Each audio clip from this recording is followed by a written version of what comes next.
아들이 지 엄마한테 용돈 좀 쥐어주는 게 그렇게 안 입고 와서는. 시어머니의 날카로운 목소리가 거실을 가득 메웠습니다. 그렇게 안 입고 오면 이 집도 우리 아들 집이니까 짐 싸서 나가든지. 우리 아들 월급에 손댈 생각 말고. 저는 소파에 앉아 고개를 숙인 채 아무 말도 할 수 없었어요. 며느리가 시어머니한테 그깟 돈 몇 푼이 그렇게 아까워.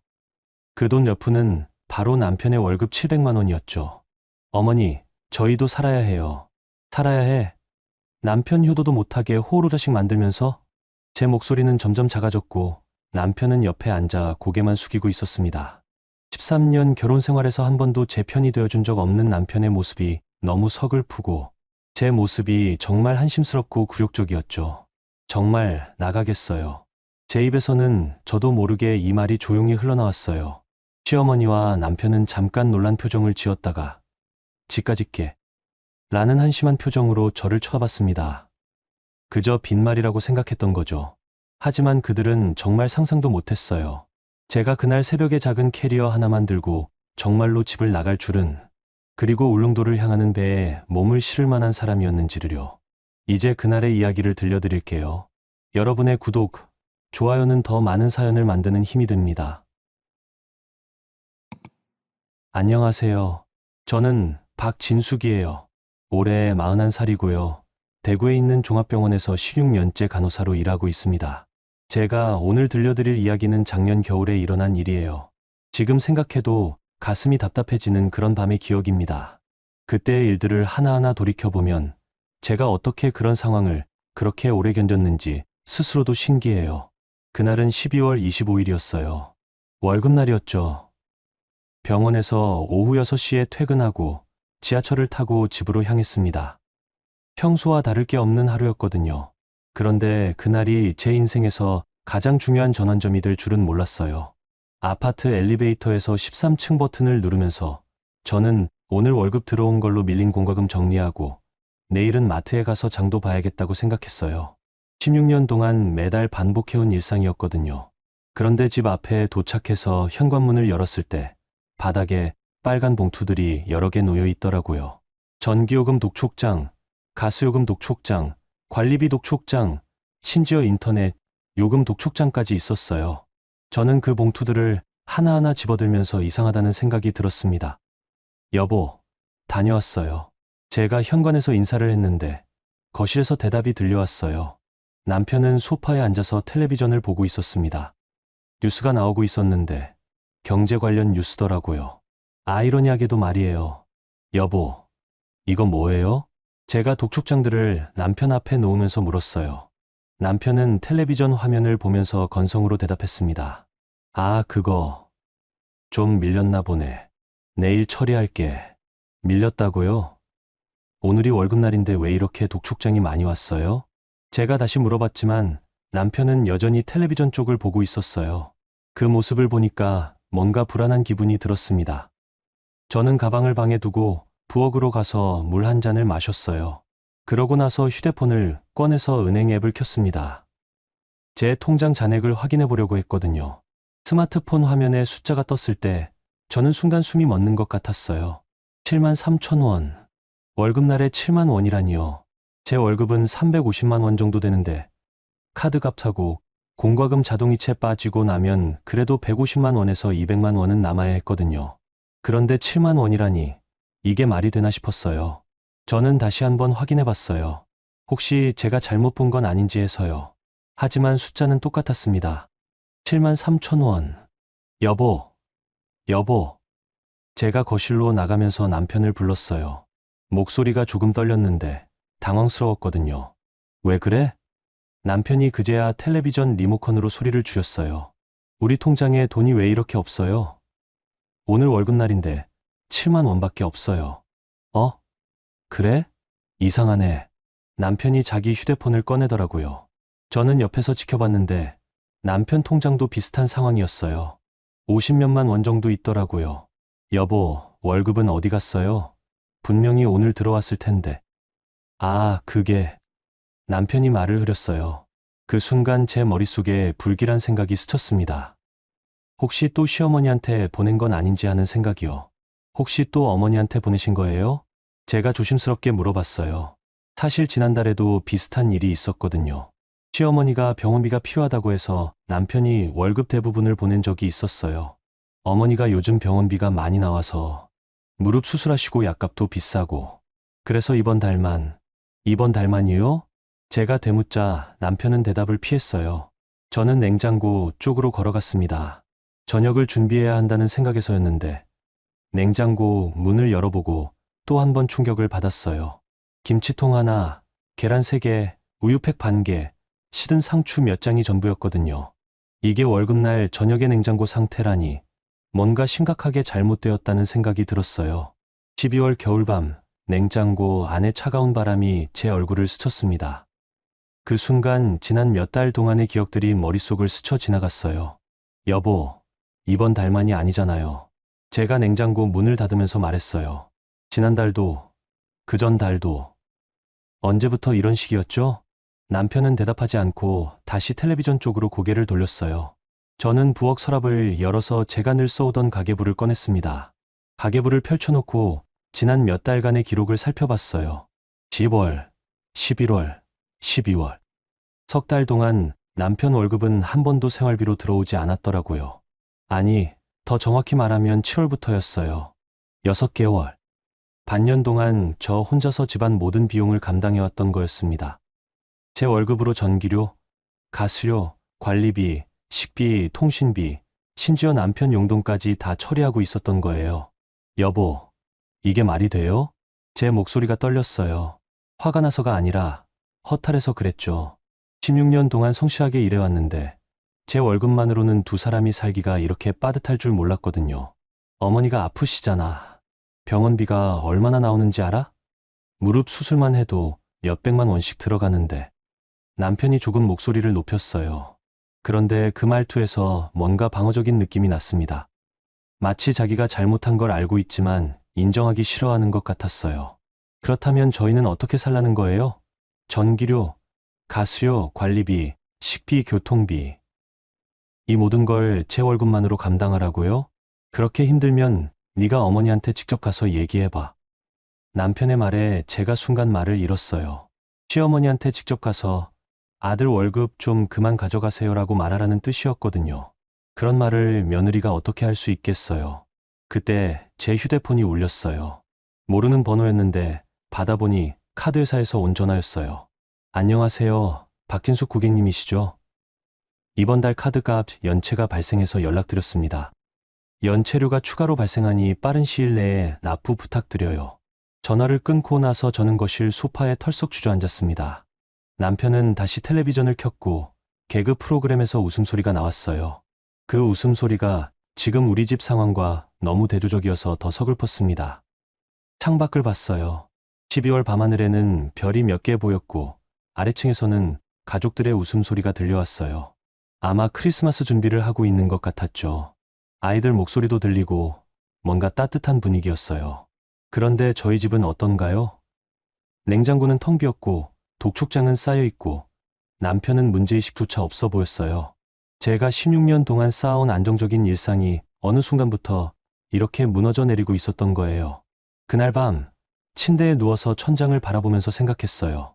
남편은 벌써 코를 골고 있었고 저는 잠이 오지 않았습니다. 이렇게 살 수는 없다. 정확히 어떻게 해야 할지는 모르겠지만 뭔가 근본적으로 달라져야 한다는 생각이 머릿속을 떠나지 않았어요. 내일 아침에는 반드시 남편 통장 내역을 자세히 봐야겠다고 결심했습니다. 정확히 언제부터 얼마씩 어떤 방식으로 어머니한테 송금했는지 확인해 보겠다고 말이에요. 그래야만 이 상황을 제대로 파악하고 앞으로 어떻게 해야 할지 방향을 잡을 수 있을 테니까요. 그 다음 날 아침은 토요일이었어요. 남편은 평소보다 늦잠을 자고 있었고 저는 6시 반에 일어나서 커피를 끓였습니다. 어젯밤 결심한 대로 남편 통장 내역을 확인해 봐야 했거든요. 병원 일로 바빴던 지난 몇 달 동안 저는 가게 관리에 소홀했던 것 같아요. 남편이 어머니 병원비 좀 도와드려야겠다고 할 때마다 그냥 알겠다고 했었거든요. 그런데 어제 독촉장들을 보고 나니 상황이 제가 생각했던 것보다 훨씬 심각하다는 걸 깨달았어요. 남편이 9시쯤 일어나서 거실로 나왔을 때 저는 식탁에 앉아 있었습니다. 앞에는 제가 정리해둔 서류들이 놓여 있었어요. 가계부, 카드 명세서, 통장 내역서들이었죠. 여보, 일어났네요. 커피 드릴까요? 응, 고마워. 남편이 화장실에 다녀온 후 식탁에 앉았어요. 제가 내민 커피를 받아들면서 서류들을 힐끔 봤는데 표정이 조금 굳어지더라고요. 여보, 어제 얘기했듯이 통장 내역을 좀 봐야겠어요. 제가 조심스럽게 말을 꺼냈어요. 왜? 뭘 그렇게까지? 어제 독촉장들 보셨잖아요. 우리 상황이 어떤지 정확히 파악해야 할 것 같아요. 남편이 한숨을 쉬면서 휴대폰을 꺼냈어요. 은행 앱을 켜서 계좌 내역을 보여주더라고요. 저는 옆에 앉아서 함께 화면을 봤습니다. 그리고 그때 제가 본 것들은 정말 충격적이었어요. 7월 25일 550만 원 출금. 받는 분 이름은 서미정, 그러니까 시어머니셨어요. 8월 25일 550만 원 출금. 받는 분 서미정. 9월 25일 550만 원 출금. 받는 분 서미정. 매달 정확히 월급날에 정확히 550만 원씩 6번이나 송금되어 있었어요. 남편 월급이 700만 원인데 세금 떼고 나면 550만 원에서 600만 원 정도 남거든요. 그러니까 남편은 반년 동안 월급 대부분을 어머니한테 보내고 있었던 거였어요. 여보, 이게 뭐예요? 제가 화면을 가리키며 물어봤어요. 어머니 병원비잖아. 말했잖아. 병원비가 매달 550만 원씩이요? 반년 동안이요? 수술도 하셨고, 물리치료도 받으시고, 그리고 생활비도 좀 보태드려야 하고, 남편의 목소리가 점점 작아졌어요. 저는 제 휴대폰을 꺼내서 계산기를 켰습니다. 550만 원 곱하기 6개월. 3,300만 원. 3,300만 원이에요, 여보. 제가 계산 결과를 보여주면서 말했어요. 그게 얼마나 큰 돈인지 아세요? 소형차 한 대 값이에요. 남편은 대답하지 않았어요. 저는 제 가계부를 펼쳐서 지난 반년간의 지출 내역을 보여줬습니다. 이 기간 동안 전기료, 가스료, 관리비, 식비, 교통비, 통신비, 심지어 여보 용돈까지 제가 다 처리했어요. 제 카드로 말이에요. 카드 명세서를 넘기면서 하나하나 보여줬어요. 마트에서 장 본 것, 공과금 자동이체, 주유소에서 기름 넣은 것, 남편이 친구들과 만날 때 쓴 돈까지 모두 제 카드에서 빠져나갔더라고요. 매달 250만 원에서 300만 원씩이요. 그러면 우리 생활비는 제가 혼자 감당하고 여보 월급은 어머니가 거의 다 가져가신 거네요? 그렇게 말하면 사실이잖아요. 여보는 700만 원 받으시면서 집에는 몇십만 원만 남기시고 저는 350만 원 받으면서 우리 둘 생활비를 다 처리하고 있어요. 제 목소리에 약간 날이 서 있었어요. 화가 나서가 아니라 답답해서 그랬죠. 남편 연봉이 8,400만 원 정도인데 저희 집에는 제 연봉 4,200만 원만 들어오고 있었던 거예요. 그때 남편 휴대폰이 울렸어요. 시어머니에게서 온 전화였어요. 남편이 전화를 받더니 거실을 나가서 복도에서 통화를 했습니다. 목소리가 낮아서 정확히 들리지는 않았지만 응, 어머니, 네, 알겠습니다. 이런 말들이 중간중간 들렸어요. 10분 정도 후에 남편이 돌아왔는데 표정이 더 어두워져 있었어요. 어머니가 뭐라고 하셨어요? 제가 물어보니 남편이 망설이면서 대답했어요. 이번에 검사를 더 받으셔야 한대. MRI도 찍고 그리고 약값도 올랐다고 하시네. 또 돈이 필요하다는 말씀이세요? 그게 이번 달에 200만 원 정도 더. 저는 더 이상 들을 수가 없었어요. 벌떡 일어나서 창문 쪽으로 걸어갔습니다. 13층에서 내려다 보이는 아파트 단지가 눈에 들어왔어요. 토요일 아침이라 그런지 아이들이 놀이터에서 뛰어다니고 있었고 부모들이 벤치에 앉아서 이야기를 나누고 있었어요. 여보, 솔직히 말씀드릴게요. 제가 창문을 보면서 말했어요. 저는 지금 한계예요. 제 월급만으로는 우리 둘이 살기도 빠듯한데 어머니까지 부양하는 건 불가능해요. 그렇다고 어머니를 외면할 수는 없잖아. 외면하자는 게 아니에요. 적정선을 지켜야 한다는 거죠. 우리 생활이 무너지면서까지 드릴 수는 없어요. 저는 다시 식탁으로 돌아가서 앉았어요. 남편과 마주 보면서 차근차근 말했습니다. 여보, 우리 이혼한 사람 아니에요. 부부잖아요. 그런데 지금 상황은 어떤가요? 여보는 어머니한테 효도하시고 저는 혼자서 우리 살림을 꾸리고 있어요. 이게 정상적인 결혼 생활인가요? 남편이 고개를 숙였어요. 그런데 사과하는 모습이 아니라 짜증스러워하는 표정이었어요. 그럼 어떻게 하라고? 아픈 어머니를 그냥 놔두라고? 누가 놔두라고 했어요?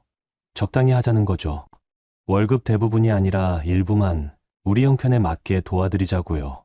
200만 원이나 300만 원 정도로요. 일부라고 하는데 병원비가 얼마나 나오는지 알아? 요즘 의료비가 얼마나 비싼지. 남편의 말을 들으면서 저는 뭔가 이상하다는 생각이 들었어요. 저도 병원에서 일하는 사람이잖아요. 무릎 수술이나 물리치료 비용이 대충 얼마인지는 알거든요. 매달 550만 원씩 나올 정도로 비싸지는 않아요.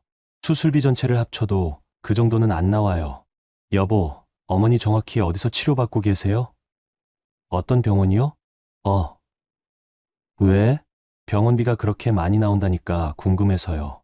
저도 의료 쪽 일하는 사람이니까 한번 알아봐 드릴 수도 있고요.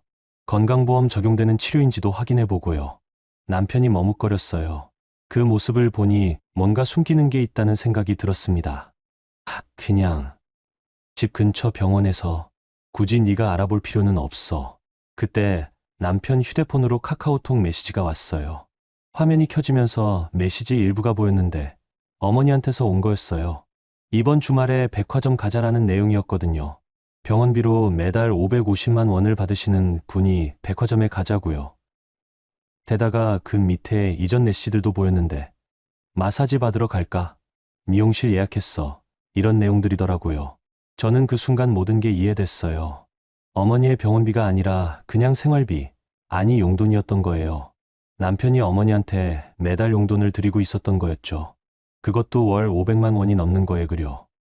여보, 제가 조용히 남편을 불렀어요. 어머니 정말 아프세요? 당연히 아프시지. 왜 이상한 소리를. 그럼 진단서나 처방전 같은 거 있어요? 제가 한번 봐드릴게요. 남편의 얼굴이 확실히 굳어졌어요. 그리고 갑자기 화를 내기 시작했어요. 왜 자꾸 의심하는 거야? 내가 거짓말한다고 생각해? 의심하는 게 아니라 정확히 알고 싶은 거예요. 우리 상황이 이런데 뭔가 명확히 해야 할 것 같아서요. 명확히 할 게 뭐가 있어. 어머니가 아프시니까 도와드리는 거지. 남편이 소리를 지르면서 자리에서 일어났어요.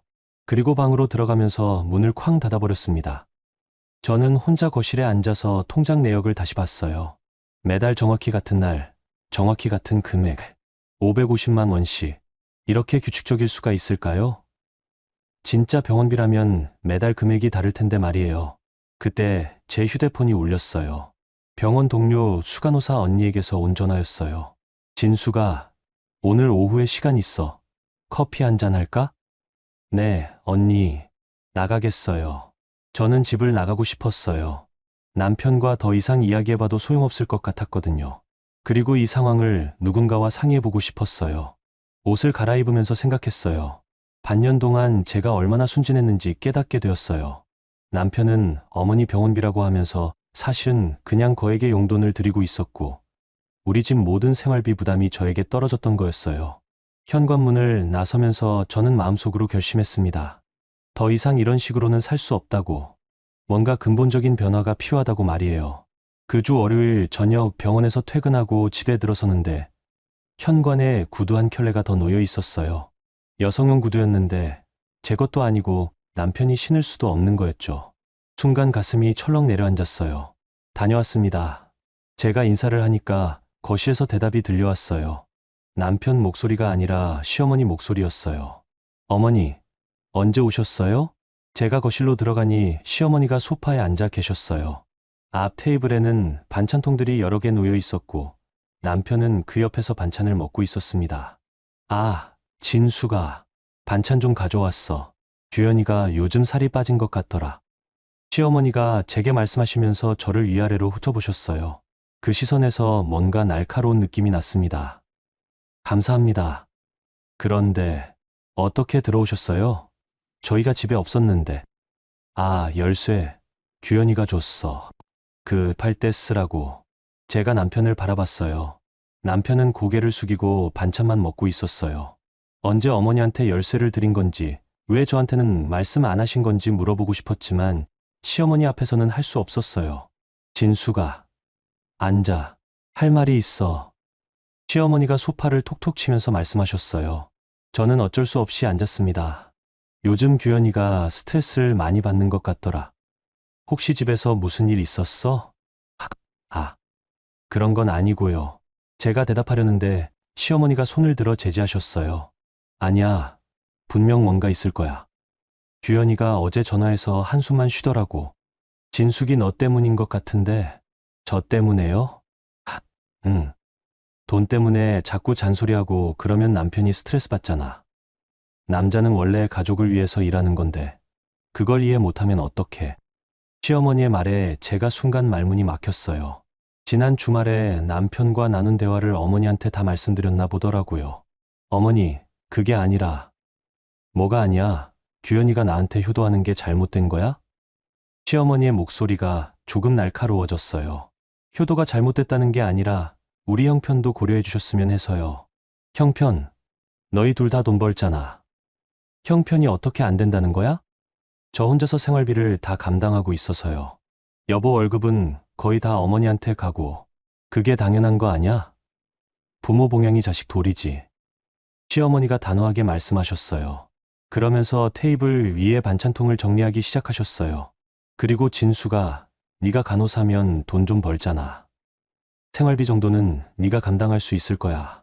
제가 어이없어서 남편을 봤는데 남편은 여전히 고개를 숙이고 있었어요. 어머니 말에 한마디도 거들지 않고요. 어머니, 저도 제 나름대로 열심히 일하고 있지만 한계가 있어요. 제 월급으로 두 사람 생활비를 다 감당하기는 한계. 요즘 젊은 애들은 참 버릇이 없어. 시어머니가 힘들다고 하는데 며느리가 한계가 어디 있어? 시어머니의 목소리가 더 높아졌어요. 그때 남편이 드디어 고개를 들었어요. 어머니, 진숙이 말도 맞아요. 우리도 살기 빠듯해서. 야, 서규현. 네가 지금 누구 편이야? 시어머니가 남편 이름을 부르며 화를 내셨어요. 어머니 편이죠. 하지만이 어디 있어? 어머니가 너 키우느라 얼마나 고생했는데. 이제 와서 돈 몇 푼 드린다고 그게 부담이야? 남편이 다시 고개를 숙였어요. 저는 그 모습을 보면서 답답함을 느꼈습니다. 어머니, 돈 몇 푼이 아니에요.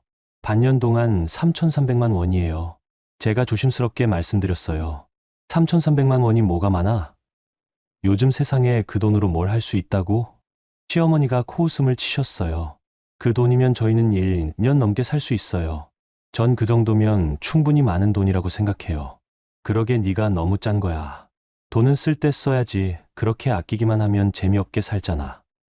시어머니가 가방에서 휴대폰을 꺼내시더니 뭔가를 보여주셨어요. 봐, 이거. 내가 어제 백화점에서 산 거야.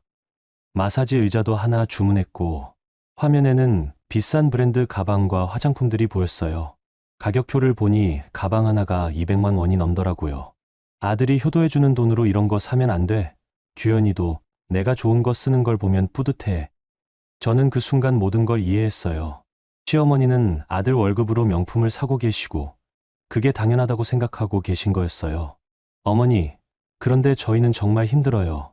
공과금도 밀리고. 그럼 진숙이 네가 더 열심히 일하면 되잖아. 야간 근무도 하고 부업도 하고. 저 이미 충분히 열심히 일하고 있어요. 충분히. 남편 효도 못하게 만들면서 충분이라고 해? 시어머니의 말에 제가 참을 수 없어서 일어났어요. 어머니, 죄송하지만 저희도 살아야 해요. 무조건 드릴 수는 없어요. 뭐라고? 며느리가 시어머니한테 무조건 드릴 수 없다고? 시어머니가 벌떡 일어나시면서 소리를 지르셨어요. 그럼 이 집에서 나가든지. 아들 월급에 손대지 마. 그 말을 듣고 저는 더 이상 참을 수 없었어요. 알겠어요. 그럼 정말 나가겠어요. 제가 대답하자 거실이 갑자기 조용해졌어요. 시어머니도 남편도 아무 말 없이 저를 쳐다봤어요. 잠깐, 진수가. 남편이 뭔가 말하려고 했지만 저는 방으로 들어가서 문을 닫아버렸어요. 방에 누워서 천장을 보니 눈물이 났어요. 결혼 13년 만에 처음으로 이 집이 내 집이 아니구나라는 생각이 들었어요. 시어머니는 언제든 열쇠로 들어오실 수 있고 남편은 제 편이 되어주지 않고 저는 그냥 돈 벌어다 바치는 사람 취급받고 있었어요. 1시간 후쯤 시어머니가 가시고 나서 남편이 방에 들어왔어요. 진수가 어머니 말씀 너무 심각하게 받아들이지 마. 어머니도 화가 나서 그러신 거야. 여보는 어떻게 생각해요? 뭘? 어머니 말씀요. 제가 이 집에서 나가라는 말씀. 그건 그냥 화가 나서 하신 말씀이고 화가 나서 한 말이라도 상처받을 만하잖아요. 그런데 여보는 어머니 편만 들었어요. 남편이 할 말을 찾지 못하고 있을 때 제 휴대폰이 울렸어요. 병원에서 온 메시지였어요. 긴급 충원이 필요한 의료진 파견 공고였는데 울릉도에 단기간 갈 간호사를 찾고 있다는 내용이었어요. 저는 그 순간 결심했어요. 정말로 이 집을 떠나겠다고요. 울릉도라는 곳이 어떤지는 모르지만 지금 이 상황보다는 나을 것 같았어요. 여보, 저 정말 떠날 수도 있어요. 제가 조용히 말했어요. 떠난다고. 어디로? 아직 정하지는 않았지만 어쨌든 이 상태로는 더 이상 못 살겠어요. 남편은 아무 말 없이 나가버렸어요. 그리고 거실에서 텔레비전 소리가 들려왔어요. 저는 휴대폰으로 울릉도 파견 공고를 다시 봤어요. 급여도 괜찮고 숙소도 제공한다고 되어 있었어요. 무엇보다 이곳에서 멀리 떨어진 섬이라는 게 마음에 들었어요. 지금 당장 지원서를 써서 보낼까 하다가 일단 하루 더 생각해 보기로 했어요. 하지만 마음속으로는 이미 결정이 난 상태였어요. 더 이상 이런 식으로는 살 수 없다고요. 그 다음 날 밤 저는 잠들지 못하고 누워 있었어요. 시계를 보니 새벽 3시였어요. 옆에서는 남편이 코를 골고 있었고 저는 천장을 보면서 생각에 잠겨 있었습니다. 어제 시어머니가 하신 말씀들이 계속 머릿속을 맴돌았어요. 이 집에서 나가든지. 그 말이 귓가에서 떠나지 않았어요. 처음에는 화가 났는데 이제는 오히려 명확해졌어요. 정말로 나가면 되는 거였죠. 결혼 13년 동안 저는 한 번도 제 마음대로 어디론가 떠나본 적이 없었어요. 늘 남편 스케줄에 맞추고 시댁 일정에 맞추고 병원 근무에 맞춰서 살아왔거든요. 그런데 이제는 정말 제가 원하는 곳으로 가고 싶었어요. 새벽 4시에 저는 조용히 일어났어요. 남편을 깨우지 않으려고 발소리를 죽이면서 옷장으로 갔습니다. 평소에 출장 갈 때 쓰던 작은 캐리어를 꺼내서 필요한 옷가지들을 챙겼어요. 간호사복 몇 벌, 평상복, 속옷, 세면도구. 많이 가져갈 수도 없었고 가져가고 싶지도 않았어요. 옷을 정리하면서 생각해보니 제가 정말 좋아하는 옷이 얼마 없더라고요. 대부분 실용적인 옷들이었어요. 예쁜 원피스나 액세서리 같은 건 언제부턴가 사지 않게 됐거든요. 살림에 보태야 할 돈이 많아서요. 화장대에서 통장과 카드, 그리고 신분증을 챙겼어요. 제 명의로 된 적금 통장도 하나 있었는데 그것도 함께 가져갔어요. 결혼 반지는 잠깐 망설이다가 그냥 끼고 있기로 했어요. 아직 완전히 끝낸 건 아니니까요. 캐리어에 짐을 다 넣고 나니 생각보다 가벼웠어요. 13년간의 결혼 생활이 이 작은 캐리어 안에 다 들어간다는 게 씁쓸했어요. 부엌으로 나가서 식탁 위에 서류들을 정리해뒀어요. 지난 반년간의 가계부, 카드 명세서, 그리고 제가 혼자 감당했던 모든 생활비 내역들이었어요. 전기료, 가스료, 관리비, 식비, 통신비, 심지어 남편 용돈까지 모든 내역을 정리해서 올려뒀어요. 맨 위에는 제가 밤새 쓴 편지 한 장을 올려뒀어요. 여보, 저는 잠시 혼자만의 시간이 필요해서 떠납니다. 이 서류들을 보시면 지난 반년 동안 우리 집 상황이 어땠는지 아실 거예요. 앞으로는 여보가 직접 처리해 주세요. 시어머니께서 저더러 나가라고 하셨으니 말씀대로 하겠습니다. 연락은 당분간 받지 않을 예정입니다. 편지를 쓰면서 눈물이 났어요. 이렇게 끝날 줄은 몰랐거든요. 하지만 더 이상 참을 수도 없었어요. 냉장고를 열어봤더니 여전히 텅 비어 있었어요. 김치통 하나, 계란 2개, 우유팩 반 개. 이게 700만 원 버는 남편과 350만 원 버는 아내가 사는 집의 냉장고였어요. 현관에서 신발을 신을 때 캐리어 바퀴 소리가 날까봐 조심스러웠어요. 남편이 깰까봐 걱정됐거든요. 아니, 정확히는 깨면 못 떠날 것 같아서 그랬어요. 남편이 깨서 어디 가느냐, 미안하다, 다시 얘기해보자, 이런 말을 하면 또 마음이 흔들릴 것 같았어요. 문손잡이를 돌릴 때 손이 조금 떨렸어요. 정말 이렇게 떠나도 되는 건가 싶어서요. 하지만 어제 시어머니 말씀이 다시 떠올랐어요. 이 집에서 나가든지. 그 말이 저에게 용기를 줬어요. 문을 열고 나서니 새벽 공기가 차갑게 느껴졌어요. 12월 끝자락이라 그런지 숨을 내쉴 때마다 하얀 김이 나왔어요. 복도는 고요했고 다른 집들은 모두 불이 꺼져 있었어요. 엘리베이터를 타고 내려가면서 제 마음이 이상했어요. 슬프기보다는 오히려 후련했어요. 드디어 결정을 내렸다는 안도감이 더 컸어요.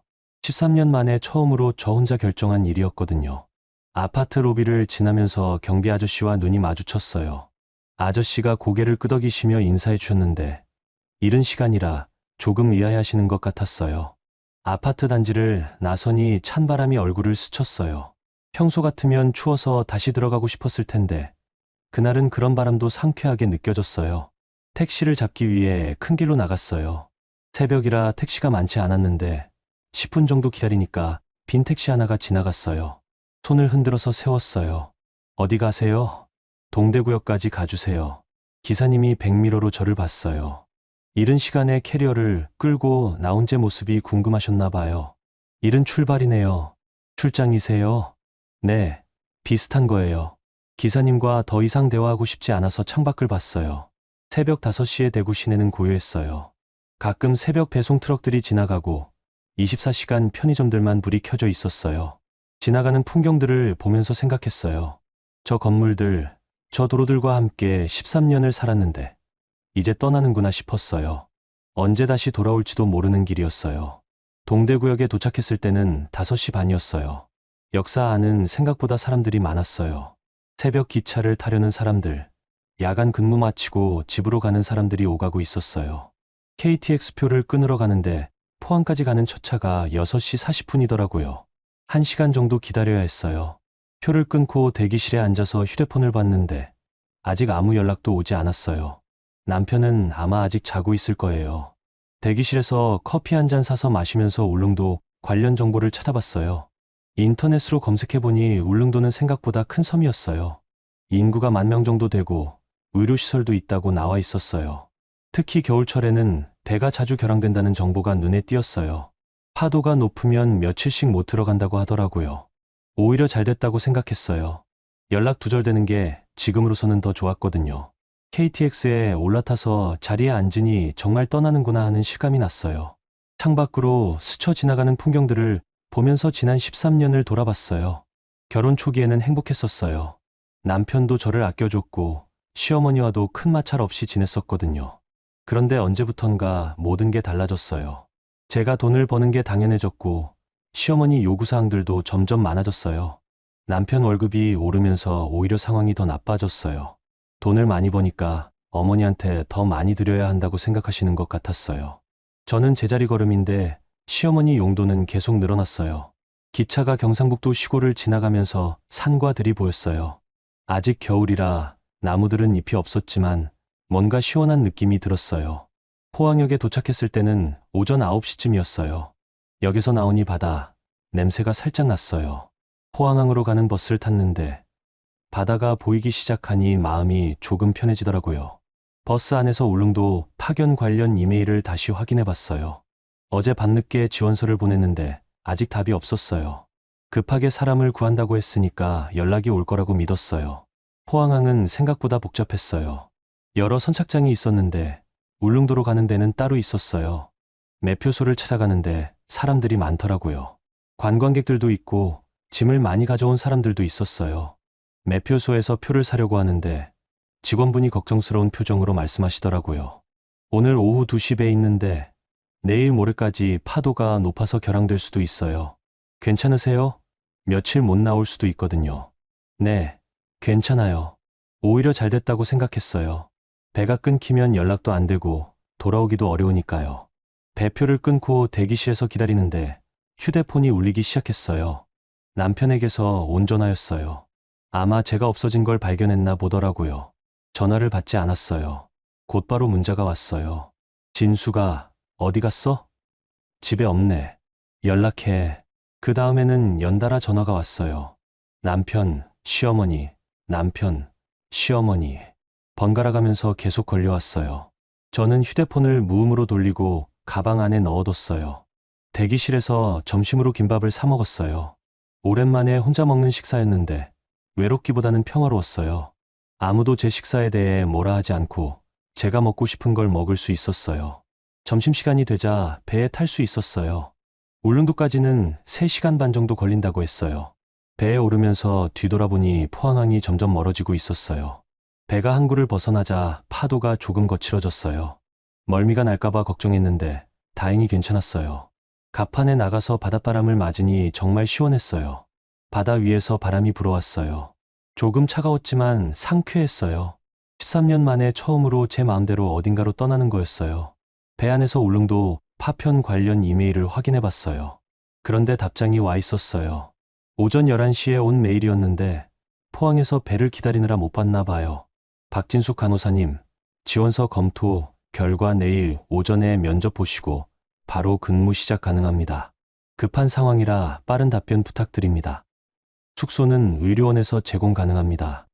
저는 즉석에서 답장을 보냈어요. 감사합니다. 내일 면접 참석하겠습니다. 현재 울릉도로 이동 중입니다. 2시간쯤 지나서 휴대폰을 봤는데 부재중 전화가 30통이 넘었어요. 남편과 시어머니가 계속 전화하신 것 같았어요. 문자도 10몇 개 와 있었는데 읽지 않았어요. 대신 제가 문자 하나를 보냈어요. 며칠 동안 혼자만의 시간을 갖겠습니다. 연락하지 마세요. 그리고 휴대폰을 꺼버렸어요. 오후 5시쯤 울릉도가 보이기 시작했어요. 섬이 점점 커지면서 산과 절벽들이 눈에 들어왔어요. 생각보다 큰 섬이었고 아름다웠어요. 바위 절벽들이 병풍처럼 둘러싸고 있었고 그 사이사이로 집들이 보였어요. 도동항에 도착하니 공기가 확실히 달랐어요. 바다 냄새가 짙게 났고 바람도 강했어요. 그런데 그 모든 게 새롭게 느껴졌어요. 대구의 답답한 공기와는 완전히 달랐어요. 항구에서 나와서 숙소를 찾아야 했는데 의료원에서 제공하는 숙소가 어디인지 확인해야 했어요. 휴대폰을 켜보니 의료원에서 추가 메일이 와 있었어요. 숙소는 의료원 근처 원룸으로 준비되어 있습니다. 도착하시면 연락 주세요. 저는 택시를 타고 울릉군 보건의료원으로 향했어요. 섬이라 그런지 도로가 좁았고 산길이 많았어요. 하지만 풍경은 정말 아름다웠어요. 의료원에 도착해서 담당자를 만났더니 생각보다 반가워하셨어요. 간호사가 급히 필요했는데 마침 지원해줘서 고맙다고 하시더라고요. 숙소로 안내받은 곳은 의료원에서 도보 5분 거리에 있는 작은 원룸이었어요. 간단한 가구들이 갖춰져 있었고 깨끗했어요. 무엇보다 제 공간이라는 게 좋았어요. 그날 밤 울릉도의 작은 원룸에서 잠들면서 생각했어요. 처음으로 제가 원하는 대로 살아보는 거라고. 무엇이 기다리고 있을지는 모르겠지만 적어도 지금보다는 나을 거라고 믿었어요. 창문 너머로 파도 소리가 들려왔어요. 그 소리를 들으면서 잠이 들었는데 오랜만에 편안한 잠이었어요. 그 다음날 아침 저는 6시에 일어났어요. 창문을 열어보니 바다가 한눈에 들어왔어요. 대구에서는 볼 수 없었던 풍경이었죠. 파도 소리가 자연스럽게 귀에 들어왔고 공기도 맑았어요. 간단히 씻고 나서 울릉군 보건의료원으로 향했어요. 도보로 5분 거리라고 했는데 실제로는 7분 정도 걸렸어요. 길이 조금 가팔랐거든요. 의료원은 생각보다 아담했어요. 2층 건물이었는데 섬이라는 걸 고려하면 꽤 잘 갖춰진 시설이었어요. 입구에서 김동철 수장님을 만났어요. 50대 중반쯤 되어 보이시는 분이었는데 인상이 온화하셨어요. 박진숙 간호사님이시죠? 정말 급하게 와주셔서 감사합니다. 안녕하세요. 도움이 되고 싶어서 왔어요. 면접이라고 했지만 형식적이었어요. 제 경력을 확인하시고 울릉도 상황을 설명해 주셨어요. 겨울철에는 의료진이 부족해서 어려움이 많다고 하시더라고요. 여기는 응급 상황이 자주 발생해요. 배가 끊기면 본토로 후송도 못하거든요. 그럴 때 간호사 역할이 정말 중요해요. 소장님 말씀을 들으면서 제가 정말 필요한 곳에 왔다는 생각이 들었어요. 대구 종합병원에서는 제가 없어도 다른 간호사들이 얼마든지 있었거든요. 하지만 여기서는 제가 꼭 필요한 사람이었어요. 첫 근무는 그날 오후부터 시작됐어요. 의료원에는 입원실이 10개 정도 있었고 외래 진료실이 3개 있었어요. 환자 수는 많지 않았지만 고령자분들이 대부분이었어요. 오후 2시쯤부터 환자분들이 하나둘 오시기 시작했어요.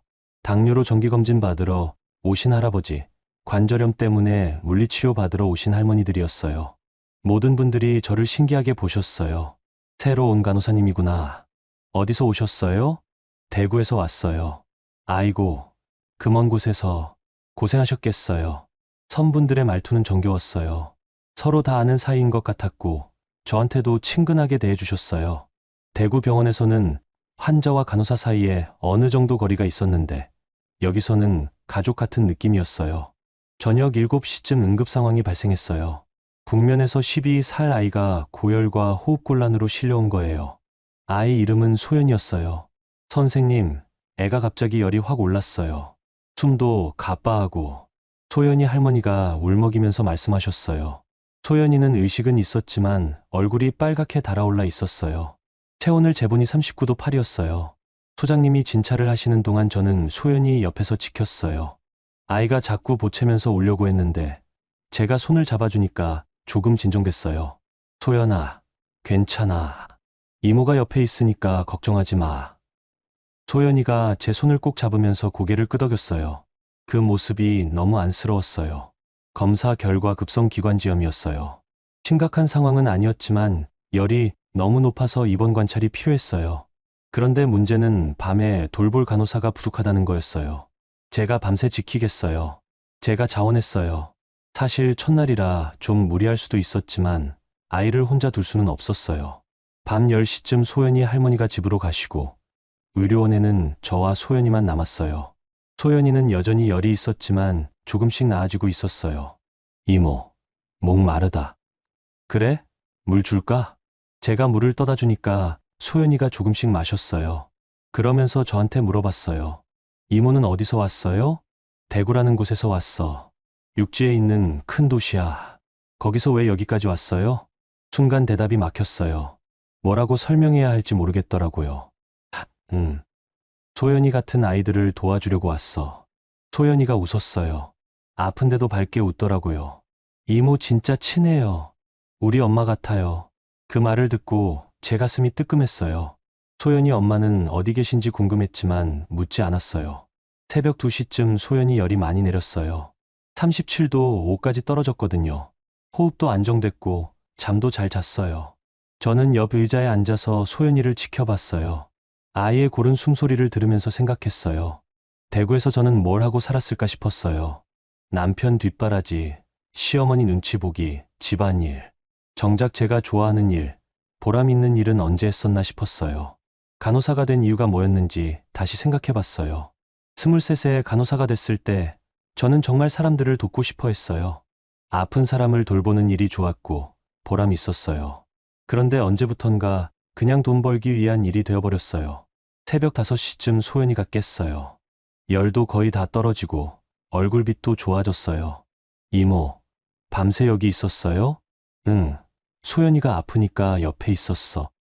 고마워요. 엄마도 이렇게 해주는데 이모도 똑같이 해줬어요. 소연이 말에 제 눈이 촉촉해졌어요. 아이를 돌본다는 게 이렇게 뿌듯한 일이었나 싶었어요. 아침 7시에 소연이 할머니가 오셨어요. 아이가 훨씬 나아진 걸 보시고 정말 고마워하셨어요. 간호사님 덕분에 애가 이렇게 좋아졌네요. 정말 감사해요. 아니에요. 제가 해야 할 일이에요. 소연이가 퇴원하기 전에 저한테 와서 말했어요. 이모, 내일도 와요? 응, 내일도 올게. 약속이에요. 소연이가 새끼손가락을 내밀어서 제 손가락과 걸었어요. 그 순간 제 마음이 따뜻해졌어요. 소연이가 가고 나서 소장님이 오셨어요. 고생하셨어요. 첫날부터 밤샘 근무시켜서 미안해요. 괜찮아요. 보람 있었어요. 여기 사람들이 진숙 간호사님을 정말 좋아할 것 같아요. 벌써 소문났거든요. 대구에서 온 친절한 간호사님이라고. 점심시간에 의료원 근처를 걸어봤어요. 바다가 보이는 길을 따라 걸었는데 공기가 정말 맑았어요. 대구의 답답한 공기와는 비교가 안 됐어요. 길에서 마주치는 선분들이 인사를 해주셨어요. 벌써 제 얼굴을 기억하고 계시더라고요. 새로 온 간호사님이시죠? 반갑습니다. 소연이 봐주신 분이죠? 고마워요. 모든 분들이 진심으로 감사해 하시는 게 느껴졌어요. 제가 정말 도움이 되는 사람이라는 걸 실감했어요. 저녁에 숙소로 돌아가서 창문을 열고 바다를 봤어요. 파도 소리가 들려왔고 저녁 노을이 바다를 붉게 물들이고 있었어요. 휴대폰을 켜보니 남편과 시어머니에게서 온 메시지가 수십 개 있었어요. 하지만 읽고 싶지 않았어요. 지금 이 순간이 너무 평화로웠거든요. 소연이 새끼손가락 약속이 생각났어요. 이모, 내일도 와요? 그 말이 제게는 큰 의미였어요. 누군가 제가 내일도 오기를 기다린다는 것, 제가 필요하다는 것이 이렇게 힘이 되는 줄 몰랐어요. 그날 밤 저는 정말 깊게 잠들었어요. 오랜만에 보람찬 하루를 보낸 후에 편안한 잠이었어요. 울릉도에서의 일주일은 정말 평화로웠어요. 매일 의료원에 출근해서 환자들을 돌보고 저녁에는 바닷가를 산책하면서 하루를 마무리했어요. 소연이도 매일 할머니 손을 잡고 안부를 물으러 왔어요. 간호사 이모, 오늘도 왔어요. 소연이가 의료원 문을 열고 들어올 때마다 제 마음이 밝아졌어요. 아이는 완전히 회복됐지만 저를 보러 오는 게 일상이 된 것 같았어요. 그날도 평소와 다를 게 없는 오후였어요. 당뇨, 환자 할아버지의 혈당을 체크하고 관절염으로 오신 할머니의 물리치료를 도와드리고 있었는데 제 휴대폰이 울렸어요. 낯선 번호였는데 은행에서 온 전화였어요. 안녕하세요. 박진숙 고객님이시죠? 시티은행 대출상담센터에서 연락드렸습니다. 네, 맞는데요. 무슨 일이세요? 고객님 명의로 급전 대출 신청이 들어왔는데 본인 확인차 연락드렸어요. 신청하신 게 맞나요? 순간 머리가 하얘졌어요. 제가 대출 신청을 한 적이 없거든요. 저 대출 신청 안 했는데요. 언제 신청된 건가요? 어제 오후에 온라인으로 신청되었고 금액은 3천만 원입니다. 본인이 아니시라면 명의 도용일 가능성이 있어요. 3천만 원. 그 금액을 듣는 순간 남편 얼굴이 떠올랐어요. 혹시 신청자 정보를 확인할 수 있을까요? 개인정보라 자세한 건 말씀드리기 어렵지만 IP 주소가 대구 지역이고 신청할 때 사용된 연락처가 고객님 번호가 아닌 다른 번호였어요. 대구 지역, 다른 연락처, 모든 게 명확해졌어요. 일단 신청을 취소해 주세요. 저는 대출 받을 의사가 없고 명의 도용이 확실해요. 네, 알겠습니다. 그리고 추후 비슷한 일이 발생하지 않도록 본인 확인 절차를 강화하겠습니다. 전화를 끊고 나서 저는 잠깐 멍해져 있었어요.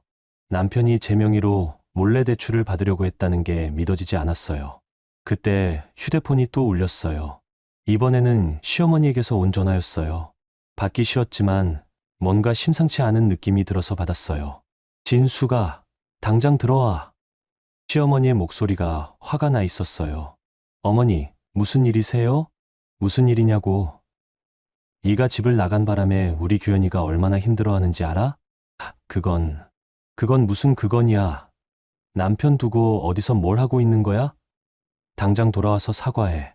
시어머니의 일방적인 말에 제가 할 말을 잃었어요. 사과를 하라고요? 제가 뭘 잘못했다고? 어머니, 저는 지금 일하고 있어요. 당분간 돌아갈 생각 없습니다. 일. 무슨 일이 남편보다 중요해? 결혼한 여자가 집을 비우고 있는 게 말이 돼? 어머니도 말이 안 되는 소리 하지 마세요. 어머니가 저더러 나가라고 하셨잖아요. 그건 화나서 한 말이고 화나서 했다고 해서 상처받지 않는 건 아니에요. 전화 너머로 시어머니가 화내는 소리가 들렸어요. 뭔가 남편한테 말하는 것 같았어요. 진수가, 규현이가 말하고 싶대. 바꿔줄게. 저는 이미 전화가 넘어간 후였어요. 남편 목소리가 들려왔어요. 진수가, 언제 돌아올 거야? 모르겠어요. 그렇게 말하지 말고 우리 얘기해봐야 할 것 같은데. 얘기할 게 뭐가 있어요? 제 명의로 대출 받으려던 것도 얘기하고 싶으세요? 전화 넘어가 조용해졌어요. 남편이 할 말을 못 찾고 있는 것 같았어요. 그건 급해서 그랬어. 어머니가 수술비가 더 필요하다고 하셔서. 수술비요? 어머니 수술 또 받으세요? 아니, 남편이 말을 제대로 못하고 있었어요. 거짓말이라는 걸 제가 눈치챈 걸 아는 것 같았어요. 여보, 솔직히 말해요. 수술비 맞아요? 대답 안 하시는 걸 보니 아니네요. 그럼 뭐에 쓰려던 거예요? 어머니가 아파트 보증금을 올려달라고 하셔서 결국 진실이 나왔어요. 수술비가 아니라 시어머니 아파트 보증금이었어요. 제 명의로 3천만 원을 빌려서 어머니 아파트 보증금을 올리려던 거예요? 어머니가 지금 사시는 곳이 너무 낡아서. 그럼 여보, 명의로 받으시면 되잖아요. 왜 제 명의로? 내가 이미 대출이 좀 있어서.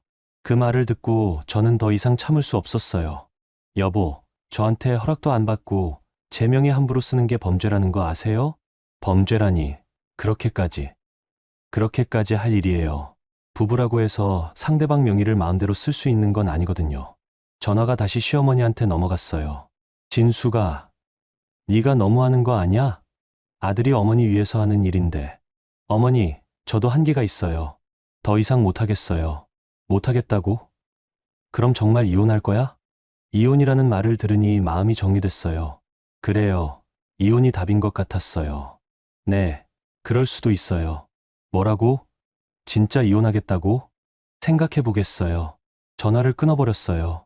손이 떨렸어요. 결혼 13년 만에 처음으로 이혼을 입에 담았어요. 의료원 휴게실에 앉아서 정신을 정리했어요. 명의도용 시도, 거짓말, 그리고 끝까지 사과 한마디 없는 태도. 더 이상 이런 사람과 함께 살 수는 없었어요. 그때 수장님이 들어오셨어요. 진숙 간호사님, 무슨 일 있으세요? 얼굴이 안 좋아 보이는데. 저는 소장님한테 상황을 간략히 말씀드렸어요. 개인적인 문제라서 자세히 말하기는 어려웠지만 가족 문제로 고민이 있다고 했어요. 그럼 잠깐 본토로 다녀오셔야겠네요. 아니에요. 저는 여기 있고 싶어요. 하지만 정리할 건 정리하셔야 할 것 같은데요. 그래야 여기서도 편안하게 지내실 수 있잖아요. 소장님 말씀이 맞았어요. 이 문제를 해결하지 않으면 계속 괴롭힘을 당할 것 같았어요. 그날 저녁 숙소로 돌아가서 노트북을 켰어요. 지난 몇 달간의 자료들을 정리하기 시작했어요. 남편의 통장 내역, 제 카드 명세서, 가계부, 그리고 오늘 있었던 명의도용 시도까지 모든 걸 정리했어요. 인터넷으로 변호사를 찾아봤어요. 대구에 있는 가정법 전문 변호사 사무실을 찾아서 이메일을 보냈어요. 상황을 설명하고 상담 요청을 했어요. 다음날 오전에 변호사 사무실에서 답장이 왔어요. 자료를 검토해보니 이혼 사유가 충분하다고 하더라고요. 특히 명의도용 시도는 심각한 문제라고 했어요. 점심시간에 소장님을 찾아뵈었어요. 소장님, 며칠 후에 본토로 다녀와야 할 것 같아요. 그러세요. 일정 맞춰서 다녀오시면 돼요. 혹시 제가 다녀온 후에도 계속 여기서 일할 수 있을까요? 소장님이 웃으시면서 대답하셨어요. 물론이죠. 진숙 간호사님 같은 분은 여기서 꼭 필요해요. 여기서 더 머무르고 싶으면 얼마든지 있으세요. 그 말을 들으니 마음이 놓였어요. 돌아올 곳이 있다는 게 큰 위안이 됐어요. 저녁에 소연이가 또 왔어요. 이모, 왜 슬퍼 보여요? 아이들은 정말 눈치가 빨라요. 이모가 며칠 후에 잠깐 다른 곳에 갔다 와야 해. 언제 돌아와요? 금방 돌아올게. 약속이에요. 소연이가 다시 새끼손가락을 내밀었어요. 저는 아이와 약속을 했어요. 꼭 돌아오겠다고. 그날 밤, 저는 울릉도 진료 기록을 정리하면서 울음을 삼켰어요. 이렇게 평화로운 곳을 떠나야 한다는 게 아쉬웠어요. 하지만 과거를 정리해야 새로운 시작이 가능할 거라고 생각했어요. 변호사한테 보낼 자료를 이메일로 전송했어요. 모든 증거들, 그리고 제 의사를 명확히 적어서 보냈어요. 창밖으로 울릉도의 밤바다가 보였어요. 파도 소리가 들려왔지만 그날은 왠지 쓸쓸하게 들렸어요. 하지만 저는 결심했어요. 이 아름다운 곳에서 새로운 인생을 시작하기 위해서라도 과거를 깨끗이 정리하겠다고요. 일주일 후 저는 울릉도를 떠나 포항으로 향하는 배에 몸을 맡겼어요. 소연이가 부둣가까지 따라와서 손을 흔들어 줬는데 그 모습이 마음에 남았어요. 이모, 빨리 돌아와요. 아이의 목소리가 바람에 실려 들려왔어요. 저는 꼭 돌아오겠다고 다짐하면서 배에서 내려다봤어요. 포항에 도착해서 대구로 가는 기차를 탔어요. 한 달 만에 다시 보는 육지 풍경이었지만 예전과는 다른 마음으로 바라보게 됐어요. 이제는 이곳이 제가 떠나야 할 곳이라는 생각이 들었어요. 대구역에 내려서 곧장 변호사 사무실로 향했어요. 김현진 변호사님은 50대 초반의 여성분이셨는데 차분하고 신뢰감이 가는 분이셨어요. 박진숙님, 보내주신 자료 검토했어요. 상황이 생각보다 심각하네요. 변호사님이 제가 보낸 자료들을 펼쳐놓고 설명해 주셨어요. 명의도용 시도, 생활비 전액 부담, 경제적 압박. 이런 것들이 모두 이혼 사유가 될 수 있어요. 조정으로 해결할 수 있을까요? 일단 조정 신청을 해보겠어요. 상대방이 응하지 않으면 재판으로 가야 하지만 증거가 충분하니까 조정에서도 유리한 조건을 받을 수 있을 거예요. 변호사님과 상담을 마치고 집으로 향했어요. 한 달 만에 돌아온 우리 아파트는 어수선했어요. 설거지가 쌓여 있고 빨래도 널려 있었어요.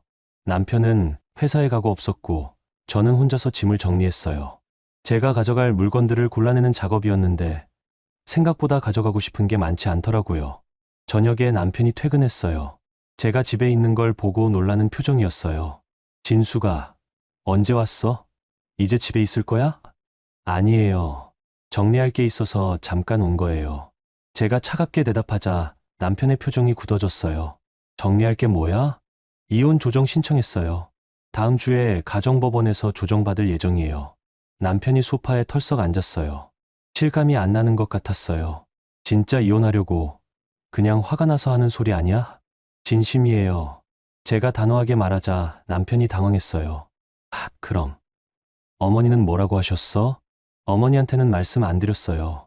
여보가 알려드리세요. 그날 밤 남편은 시어머니한테 전화했어요. 거실에서 큰 소리로 통화하는 바람에 다 들렸어요. 어머니, 진숙이가 정말 이혼 조정 신청했대요. 전화 너머에서 시어머니가 소리 지르는 게 들렸어요. 뭔가 화를 내고 계시는 것 같았어요. 이틀 후 가정법원에서 조정이 시작됐어요. 조정관은 60대 정도 되어 보이는 여성분이셨는데 경험이 많아 보이셨어요. 양측의 주장을 들어보겠습니다. 먼저 신청인부터 말씀해 보세요. 제가 준비해온 자료들을 제출했어요. 남편의 통장 내역, 제 카드 명세서, 명의도용 시도, 관련 은행 확인서까지 모든 걸 정리해서 가져갔거든요. 신청인은 반년 동안 혼자서 생활비 전액을 감당했고, 피신청인은 월급 대부분을 친정에 송금했습니다. 또한 최근에는 신청인 명의로 무단대출을 시도했어요. 조정관이 자료를 꼼꼼히 보더니 남편을 향해 물었어요. 피신청인, 이 내용이 사실인가요? 남편이 고개를 숙이고 대답했어요. 어머니가 아프셔서 병원비가 필요했어요. 그런데 여기 통장 내역을 보면 매달 정확히 같은 금액이 이체되고 있네요. 병원비 치고는 너무 규칙적인 것 같은데요. 남편이 할 말을 찾지 못했어요. 조정관이 계속 물어봤어요. 그리고 명의도용 시도는 어떻게 설명하시겠어요? 급하게 돈이 필요해서 미안하다고 사과드릴게요. 사과로 해결될 문제가 아닙니다. 이건 범죄 행위에 해당할 수 있어요. 조정관이 엄한 표정으로 말씀하시니 남편이 더욱 위축됐어요. 그때 시어머니가 조정실 밖에서 큰 소리를 내는 게 들렸어요. 조정관이 조정실 문을 열고 나가서 뭔가 이야기하더니 돌아오셨어요. 피신청인 모친이 오셨는데 조정에는 당사자만 참여할 수 있다고 말씀드렸어요. 1시간 정도 조정이 진행된 후 휴식 시간이 있었어요. 복도에서 남편과 시어머니가 이야기하는 걸 보니 시어머니가 화를 내고 계셨어요. 규현아, 네가 왜 이렇게 약하게 나와? 진숙이가 뭐가 대단하다고. 남편이 뭔가 대답하려고 했지만 시어머니가 계속 말씀하셨어요. 이혼 절대 안 돼. 내 아들 이혼시킬 수는 없어. 저는 그 모습을 보면서 더욱 확신했어요. 이 상황에서 벗어나는 게 답이라고요. 조정이 재개됐을 때 조정관이 구체적인 조건을 제시했어요. 피신청인의 경제적 무책임과 명의도용 시도는 명백한 이혼 사유입니다. 신청인에게 유리한 조건으로 조정하겠어요. 최종 조정안은 이랬어요. 아파트 지분 7대3으로 제가 더 많이 가져가고 위자료 2천만 원을 받는 것, 그리고 앞으로 서로에게 어떤 요구도 하지 않는다는 조건이었어요. 남편이 조정안을 듣고 놀란 표정을 지었어요. 위자료가 너무 많은 것 같은데요. 조정관이 단호하게 대답하셨어요. 명의도용은 형사처벌까지 받을 수 있는 일입니다. 이 정도면 관대한 편이에요. 결국 남편이 조정안에 동의했어요. 다른 선택의 여지가 없었거든요. 서류에 서명할 때 남편이 조용히 말했어요. 미안해. 처음이자 마지막 사과였어요. 하지만 너무 늦었어요. 이제 됐어요. 제가 차갑게 대답하고 서명을 마쳤어요. 조정이 끝나고 법원을 나서니 시어머니가 기다리고 계셨어요. 저를 보더니 달려와서 소리쳤어요. 진수가 정말 이럴 거야? 13년을 같이 살았는데.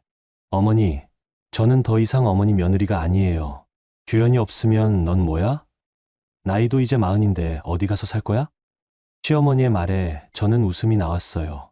40이면 인생 끝난 건 아니거든요. 걱정 마세요.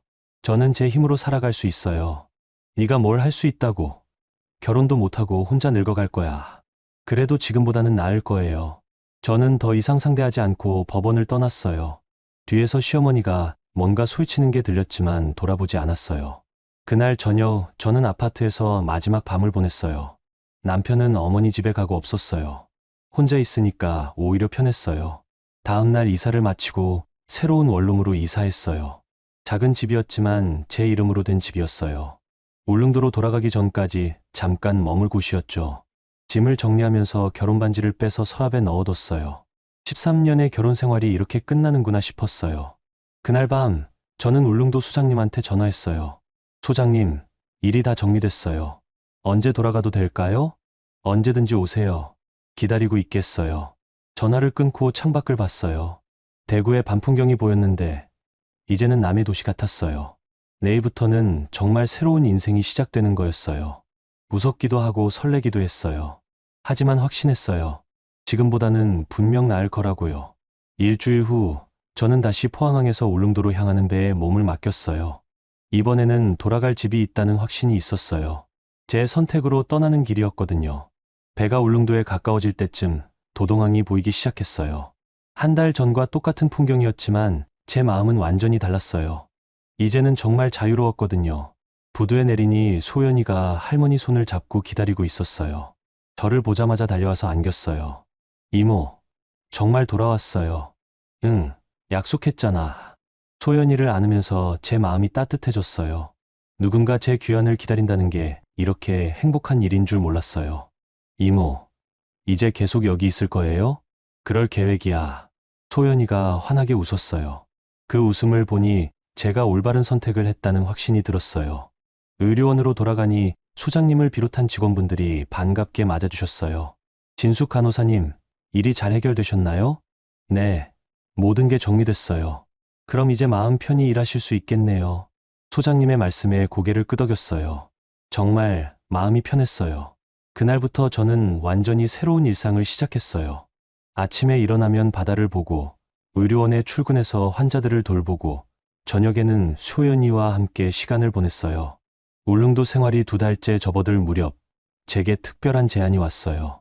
국경 없는 이 사회에서 해외 의료단 파견 간호사를 모집한다는 공고였어요. 처음에는 관심 없이 지나쳤는데 며칠 후 박채연이라는 팀장님에게서 직접 연락이 왔어요. 박진숙 간호사님이시죠? 울릉도에서의 근무 경험을 보고 연락드렸어요. 네, 안녕하세요. 저희가 아프리카 의료 지원 프로젝트를 진행하는데 경험이 풍부한 간호사가 필요해요. 관심 있으시면 면접을 봐주시겠어요? 해외 의료 봉사라니 생각해 본 적이 없었어요. 하지만 뭔가 마음이 끌렸어요. 어떤 일을 하게 되나요? 주로 모자보건과 영양실조 아동 치료예요. 울릉도에서 하신 일과 비슷하면서도 더 넓은 범위의 일이죠. 전화를 끊고 나서 생각해 봤어요. 울릉도에서 저는 제 가치를 재발견했어요. 소연이 같은 아이들을 돌보면서 진정한 보람을 느꼈거든요. 그런데 세상에는 소연이보다 더 어려운 환경에 있는 아이들이 많을 거예요. 제가 그 아이들에게도 도움이 될 수 있다면 어떨까 싶었어요. 소장님께 상의해 봤어요. 소장님, 제게 해외 의료단 제안이 왔는데요. 아, 그래요? 어떤 프로젝트인가요?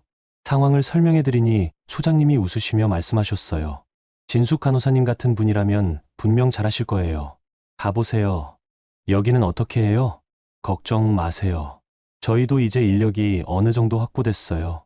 그리고 진숙 간호사님이 더 넓은 세상에서 일하시는 게 맞는 것 같아요.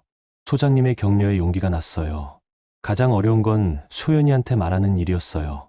소연아, 이모가 다른 곳에 가서 일해야 할 것 같아. 어디요? 또 대구 가요? 아니야. 더 먼 곳이야. 아픈 아이들이 많은 곳에 가서 도와줘야 해. 소연이의 얼굴이 슬퍼졌어요. 언제 돌아와요? 2년 후에? 소연이가 울먹거렸지만 곧 밝게 웃었어요. 이모는 정말 좋은 사람이에요. 아픈 아이들 많이 도와주세요. 아이의 이해에 제 마음이 뭉클했어요. 해외 파견 출발 전날 소연이가 작은 선물을 가져왔어요. 울릉도 바다에서 주운 조개로 만든 목걸이였어요. 이모, 이거 가져가세요. 이모가 보고 싶을 때 만지면 돼요. 고마워, 소연아.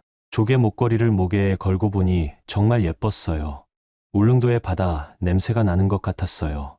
출발하는 날 아침 많은 분들이 배웅을 나와주셨어요. 소장님, 의료원 직원들, 그리고 제가 돌봐드렸던 환자분들까지 모두 나오셨어요. 몸 건강히 다녀오세요. 좋은 일 하고 오세요. 여러분의 격려 속에서 배에 올랐어요. 울릉도가 점점 멀어져 갔어요. 지난 몇 달 동안 제 인생을 바꿔준 그 섬이 작아져 가고 있었어요. 인천공항에서 해외 의료단 팀원들을 만났어요. 모두들 경험이 풍부한 의료진들이었어요. 박채연 팀장님이 말씀하셨어요. 진숙 간호사님, 함께 좋은 일 해봐요. 네, 열심히 하겠습니다. 비행기에 오르기 전 저는 소연이가 준 조개 목걸이를 꼭 쥐었어요. 그리고 하늘을 올려다봤어요. 41살에 새로 시작하는 인생이었어요. 늦었다고 생각할 수도 있겠지만 저는 그렇게 생각하지 않았어요. 울릉도에서 저는 잃었던 저 자신을 되찾았어요.